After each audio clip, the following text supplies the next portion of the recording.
Welcome to Clip Smile. A 10-year-old boy named Kevin used public transportation often, and he had a very good reason for it. The fact was that living in the suburbs, Kevin took a regular bus to school every morning. The boy was so used to these trips that he no longer paid any attention to the inconveniences they entailed.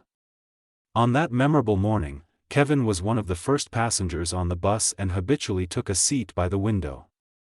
Having turned on music on his phone, the boy put on his headphones and started watching the passers-by hurrying about their business. During his travels to school and back, he studied the route in the smallest detail and had long been accustomed to the situations inside the bus. But on that particular morning, things took a different turn right from the beginning, all because of the ticket inspector who was supposed to make sure that everyone on the bus paid their fare. Dressed in the characteristic service uniform, the ticket inspector immediately felt like the queen of the bus and announced in a loud voice, "Dear passengers, please have your tickets ready for inspection." Her name was Samantha Donahue, and she had been working as a ticket inspector for the city transportation company for about 10 years. During that time, she learned to immediately spot fare dodgers. Unfortunately, Samantha was in a bad mood that day due to problems in her family, and the negativity emanating from her made the passengers not argue and hurriedly show their tickets. Kevin had already crossed paths with Samantha before, so he knew that she wasn't the kind of person to joke around with. But the boy had his ticket, so there was no reason for him to feel nervous or intimidated by Samantha's bossy tone. Meanwhile, the inspector got up from her seat and decided to check the back of the bus. Samantha had already chosen her victim for the day and was dead set on having it out with her. The unfortunate person turned out to be a woman in her 30s, dressed modestly, which made her blend in with the crowd. Having taken a better look at the woman, Kevin thought that there was something peculiar about her and even suspected that she might be very poor. She looked quite ordinary, the kind of woman you could see working at a cash register or being a saleswoman. She probably didn't want to stand out from the rest of the people, but she didn't look like she took public transportation all that often. Having spotted the peculiar woman, Samantha came closer and demanded that she show her ticket. In response to the inspector's request, the woman's hands started shaking, and an embarrassed smile appeared on her face.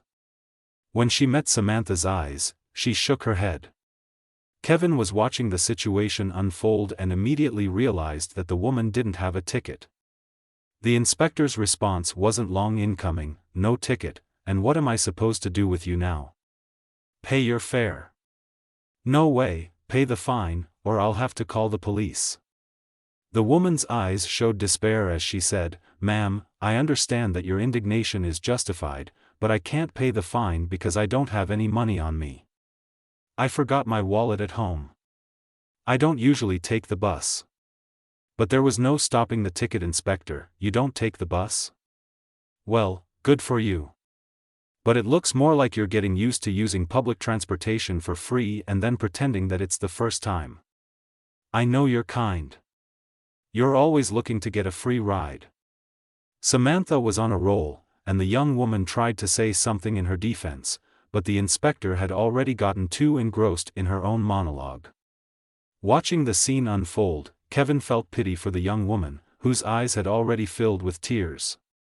It was clear from Samantha's face that she felt like the personification of justice and longed to assert herself at the expense of this frightened passenger. At that moment, Kevin got up from his seat and walked over to the ticket inspector, holding his right hand in his jacket pocket. Having approached Samantha, the boy handed her a couple of crumpled banknotes, saying, "Here, take this. It should be enough to pay this woman's fine." That was probably the last thing in the world Samantha expected to see. "Hey kid, what do you think you're doing? Coming to the aid of this fare dodger? Trust me, she can take care of herself," Samantha added, but Kevin wasn't going to give in and firmly stood his ground. Samantha hesitated for a moment and then took the boy's money. She realized that the entire bus was watching her, so she decided to accept the boy's gesture. Nevertheless, she couldn't help but make a malicious joke about the gullible little boy. But Kevin couldn't care less about the woman's words. Instead of arguing with Samantha, the boy was getting ready to get off the bus as it was approaching his stop. The most interesting thing was that the fear-evading woman immediately followed her savior. The woman caught up with Kevin at the gates of his school and touched him on the shoulder as she said, "Thank you, kiddo. If it weren't for you, I would have had a very hard time. You're a true gentleman." "I wasn't lying, by the way. My car broke down this morning, and I forgot my wallet at home. It's just one of those days. Don't worry about the money, I will definitely pay you back." Kevin smiled and then replied, "Don't worry about it. It could happen to anyone. I'm sorry, ma'am. I'd love to stay and talk to you some more, but I'm going to be late for school." The woman looked at the boy and started thinking. The fact was that the woman's name was Laura Simons, and she was well known in Boston's business circles. She was the owner of a chain of antique shops and several beauty salons and could definitely afford a comfortable life. Laura was so deeply impressed with what Kevin did that she decided to repay him for his kindness. However, she wanted to learn as much as possible about him first. She started by visiting the boys' school and talking to the principal and the boys' teachers.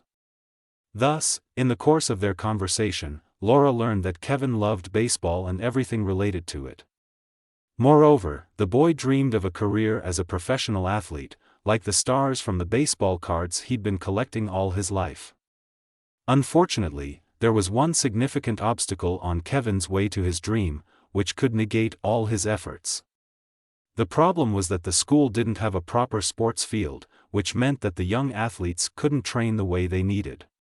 The sports equipment belonged to the landfill, but unfortunately, the city budget wasn't enough to cover all their needs, the principal said sadly. Having heard the man out, Laura thought for a moment and then said, "I think that I can help you. My only condition is that you need to keep it secret for now, okay?" The principal nodded, although he didn't believe that the woman would actually help the school.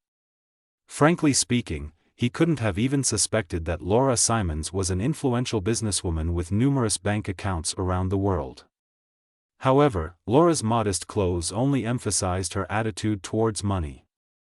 Laura didn't enjoy getting a lot of public attention, and therefore she tried to dress down so as not to stand out in the crowd. Laura's life started in poverty, and everyone who knew Laura as a child never even suspected that she could become so successful. The woman still remembered the times when her large family didn't even have a piece of bread for breakfast. Unfortunately, her parents often found themselves without work. Laura had to go through a lot before she achieved financial independence and prosperity. Contrary to popular belief, wealth didn't spoil her. Instead, she became a kind and compassionate person always willing to help those in need.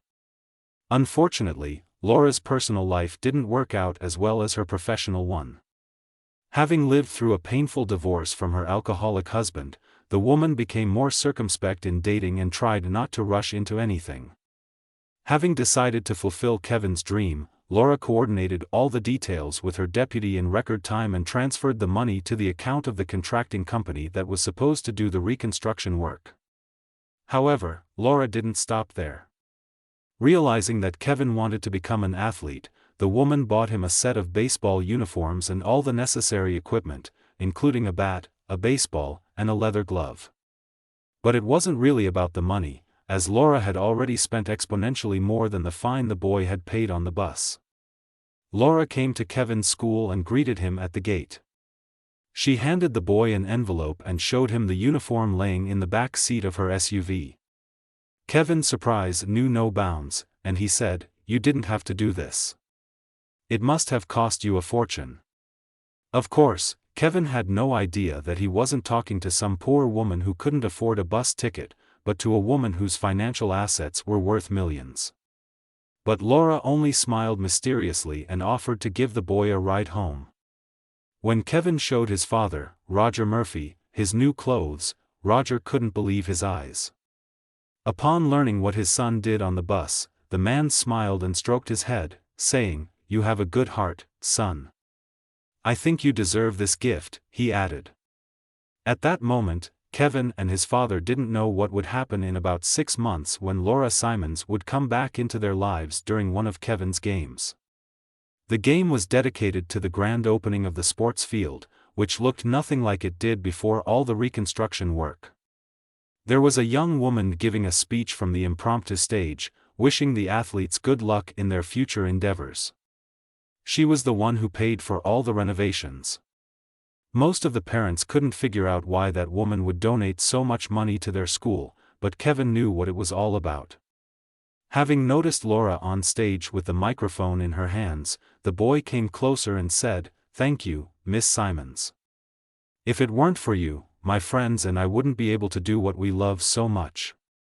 Laura smiled, then shook the boy's hand, and said, "No thanks needed, Kevin. You returned my faith in humanity, and that's worth a lot."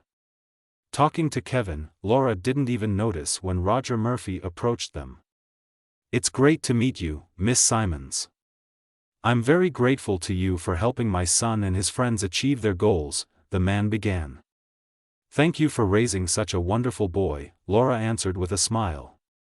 Of course, the woman knew that Kevin's mother had died in a car accident and that Roger had been raising his son alone for 7 years. Laura and Roger didn't even realize when they got deep into a conversation and how they moved to the nearest cafe to continue it. That day marked the beginning of their rapidly developing relationship, which quite naturally would end in a wedding. Kevin was the happiest of all of them. He not only got a chance to become a professional baseball player but also found a strong family in which he was loved and cherished, just like every child deserves.